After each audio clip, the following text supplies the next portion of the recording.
Imagine lying on a cold hospital bed, life slipping away, desperately needing a new kidney. Then, imagine the only person who can save you is the man you falsely sent to prison for 15 years. Sounds like a movie, right? But this is Ava Mercer's reality, and trust me, her story with Noah Briggs is far wilder than fiction. Stick around, because this tale of betrayal, redemption, and an unbelievable twist will leave you speechless. And hey, while you're here, make sure to hit that subscribe button and ring the notification bell so you don't miss out on more incredible true stories.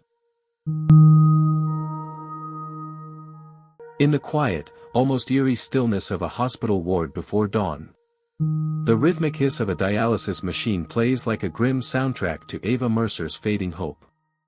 Her body, so weary and fragile, was fighting a losing battle against her illness. With type O blood and critically ill, she was tethered to a machine that barely kept her alive, you know.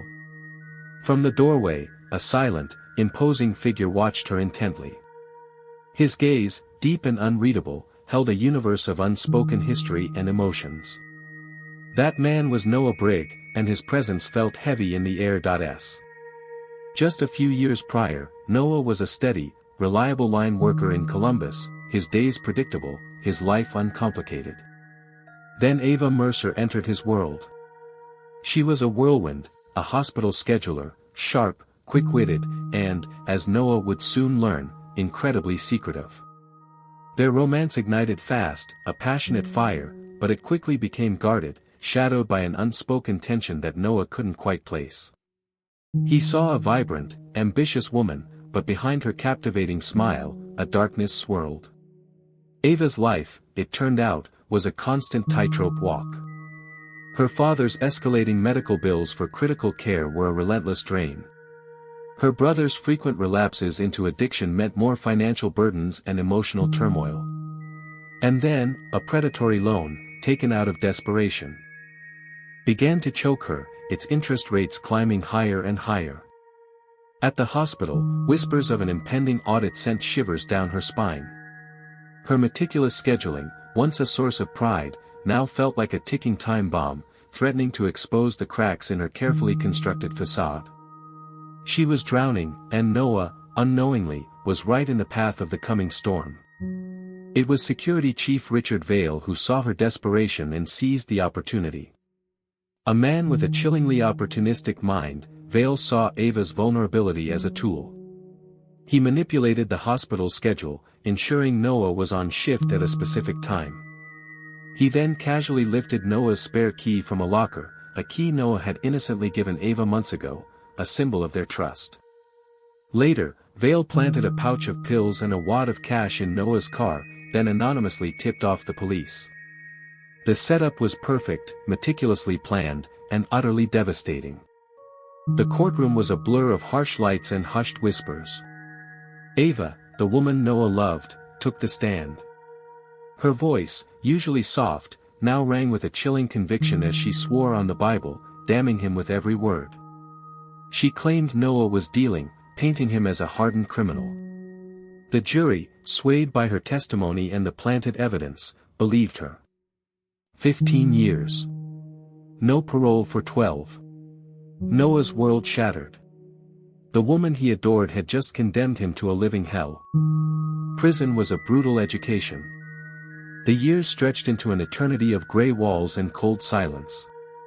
Noah hardened, his optimism replaced by a protective shell.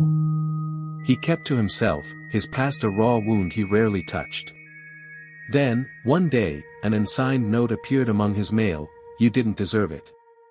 A flicker of something, was it hope? Confusion? Validation, stirred within him, a tiny ember in the desolate landscape of his mind. Someone knew. Someone understood. But who? 12 years later, Noah walked out of prison, a free man, but profoundly changed. The world outside felt alien, vibrant, and strangely indifferent. He was trying to rebuild his life, one careful step at a time. Then, late one night, a local news plea flashed across his TV screen. The face was instantly recognizable, aged by illness, yet undeniably Ava Mercer. She was critically ill, suffering from advanced kidney disease, desperately needing a living type O donor.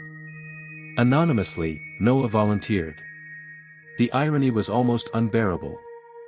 The woman who had taken everything from him now needed him to save her life. Returning to his old apartment, a place still imbued with echoes of a life long gone, Noah rummaged through forgotten boxes. He found Ava's old planner, tucked away amongst old letters and forgotten mementos. Flipping through it, a series of cryptic scribbles caught his eye: 617 DBL/312 payphone/avail. The pieces clicked into place with horrifying clarity. 617 June 17, the date of his arrest. 312 payphone, the call Vale made to tip off the police. Arthur Vale, Richard Vale, the security chief. It was all there, a hidden confession in plain sight. He immediately snapped pictures of the entries and sent them to Janine, a sharp compliance officer he vaguely remembered from the hospital. The day of the surgery arrived, heavy with unspoken tension. Before he would go under the knife, Noah had one non-negotiable condition. He confronted Ava, not with anger, but with a cold, clear demand: a full confession, on camera, for an integrity unit investigator. Cornered, facing death, Ava finally broke. The words spilled out: the crushing debt, her father's illness, her brother's relapse, the fear of the audit, and Vale's insidious manipulation. She admitted to the affair with Vale, a desperate attempt to protect herself, and confessed to framing Noah, twisting the truth to save her own skin. As the camera rolled, capturing her every word, the integrity unit moved in, arresting Richard Vale. Justice, delayed by over a decade, was finally unfolding. The surgery was a success. Ava received a new lease on life, a kidney donated by the man she betrayed. Noah's conviction was swiftly vacated, his name finally cleared. The world now knew the truth of his innocence. But what would he do next? Revenge? A furious demand for compensation? Instead, Noah chose mercy. He returned to his quiet life, back to work, choosing forgiveness over bitterness, showing an incredible strength of character that transcended the pain he had endured. His act of anonymous sacrifice, despite the profound injustice he suffered, spoke volumes. It was a powerful testament to the idea that sometimes, the greatest strength lies in letting go. This story, like so many others, reminds us that life can throw unimaginable curveballs, but even in the darkest moments, there's always a path towards healing, and sometimes, a completely unexpected form of redemption.